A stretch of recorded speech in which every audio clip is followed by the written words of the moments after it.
Buenas noches, hermanos, Dios les bendiga. Hoy seguimos con la palabra que Dios nos regaló en Juan capítulo 3, versículo 16. Tiene por título: De tal manera amó Dios al mundo.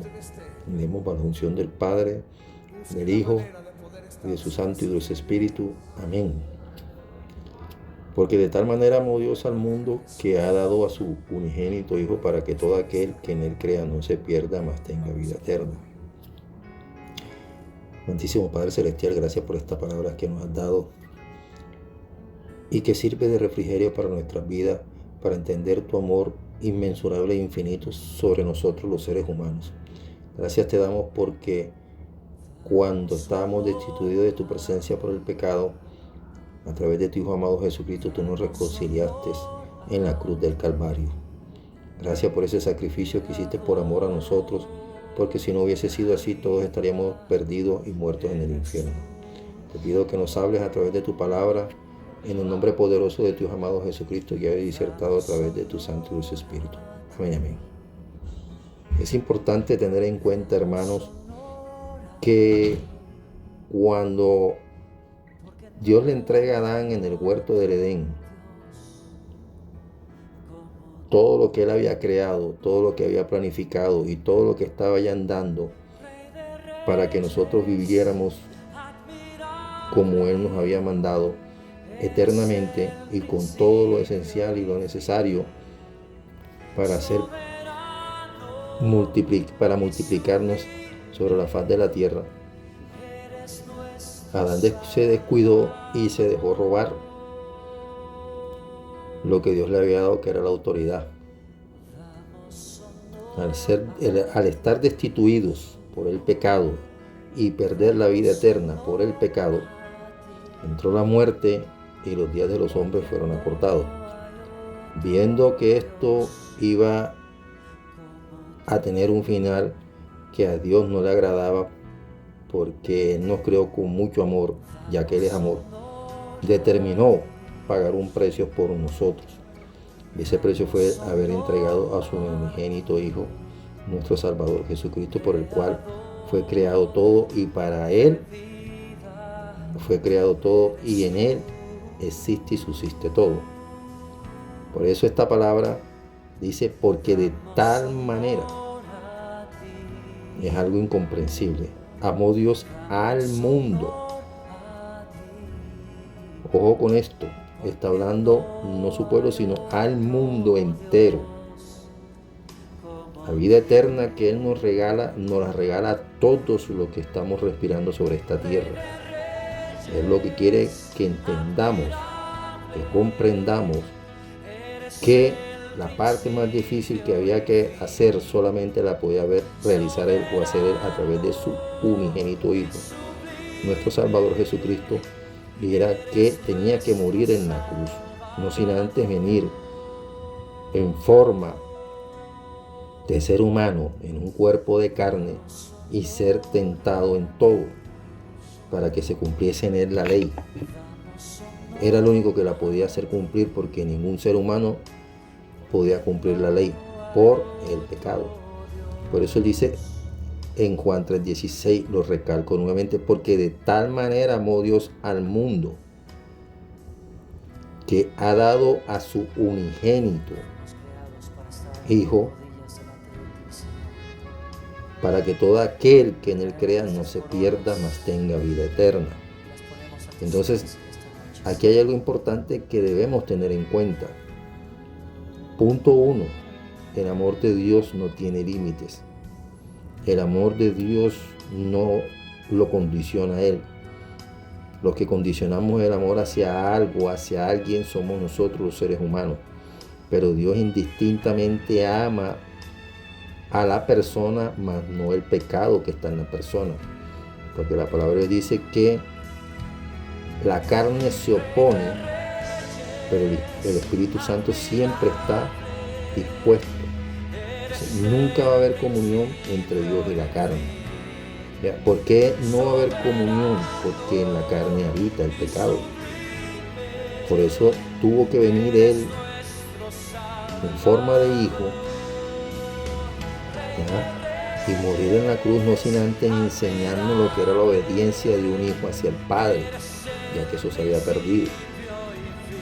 Y por eso vino en forma de hijo y en forma de cuerpo humano, igual que nosotros, para que lo pudiéramos ver y entender y pudiésemos conocer al Hijo y al Padre y a su Espíritu Santo, ¿ya? O conocer al Padre, al Hijo y al Espíritu Santo, que los tres son uno solo, pero cada uno tiene una función. Eso lo hablaremos más adelante.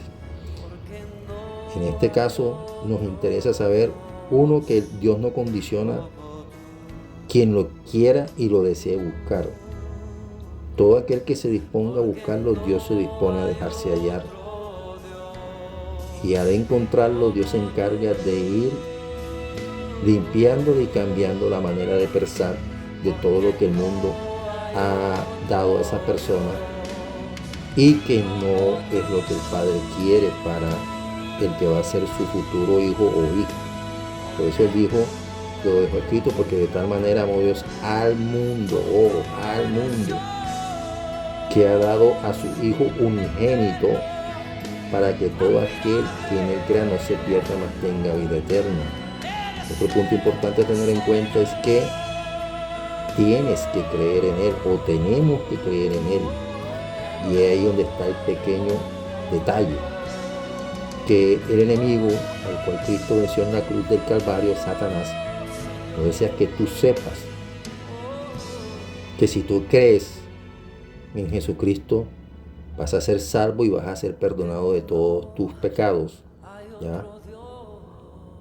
Y vas a tener vida eterna, porque en esta tierra somos seres de paso, pero para entrar en la eternidad tenemos que aceptar ese sacrificio y reconocerlo, ¿ya? Si no lo reconocemos, estamos negando de que Dios envió a su unigénito Hijo a morir por amor a nosotros y que Él no existe. Si no crees, ya has sido condenado, porque aquí te lo dice, para que todo aquel que en Él crea no se pierda. Para que no te pierdas, tienes que creer. Y al creer, te haces galardonador de la vida eterna, que es lo que este mundo no quiere que tú sepas, la verdad, que es la que está escrita en la palabra. Por eso es importante que a partir de hoy tú leas la palabra y no esperes asistir a un instituto bíblico ni encontrar a alguien que te la explique, porque Él dice que Él enseña a través de su Espíritu Santo y revela a través de su Espíritu Santo lo que ya tú tienes dentro, que esa es otra parte que hablaremos más adelante y que el enemigo no quiere que tú sepas, ¿ya? Por eso te invito a que hagas esta sencilla oración y de corazón recibas a Jesucristo como tu único y suficiente Salvador. Repite conmigo: Señor Jesús, yo confieso con mi boca que soy pecador. Confieso con mi boca que tú eres el Hijo de Dios, que vino a este mundo a morir por mis pecados, y que nuestro Padre Celestial, Jehová de los ejércitos, lo resucitó al tercer día. Yo te pido que con tu preciosa sangre, mi Salvador Jesucristo, me limpies de todo pecado, toda maldad y toda iniquidad, y me hagas una nueva criatura, y borres mi nombre del libro de la muerte y lo escribas en el libro de la vida, y nunca jamás lo borre. Yo te serviré y te seguiré por el resto de mis días en esta tierra. En el nombre poderoso de tu amado Jesucristo te lo pido. Amén y amén. Si has hecho esta oración, te tengo una buena noticia. Has pasado de muerte a vida y has pasado de ser una criatura a ser un hijo de Dios o una hija de Dios. Y así como tú hablas con cualquier persona, con tu papá, con tu mamá, con tu hermano o con tu amigo o con tu amiga, así puedes hablar con Dios. ¿Cómo conoces a Dios? ¿Cómo te enamoras de Dios? No te preocupes, que Él se encarga de enamorarte cuando empieces a conocerlo en intimidad a través de su palabra, la Biblia. Así que le doy gracias a Dios porque El reino de los cielos se regocija y se alegra cuando un pecador o una pecadora se arrepiente. Y el significado de arrepentirse es cambiar la manera de pensar, dejar de hacer lo que hacemos continuamente y que está escrito en Génesis. En el corazón del hombre solamente hay el hacer continuamente maldad. Pero a partir de este momento, al haber hecho esta oración, has pasado de muerte a vida. Y te felicito porque vas a empezar a conocer la verdad y como está escrito en la palabra de Dios, la verdad os hará libre. Dios me lo bendiga rica y abundantemente en el nombre poderoso de tu Hijo amado Jesucristo y de su Espíritu Santo de Dios. Amén y amén.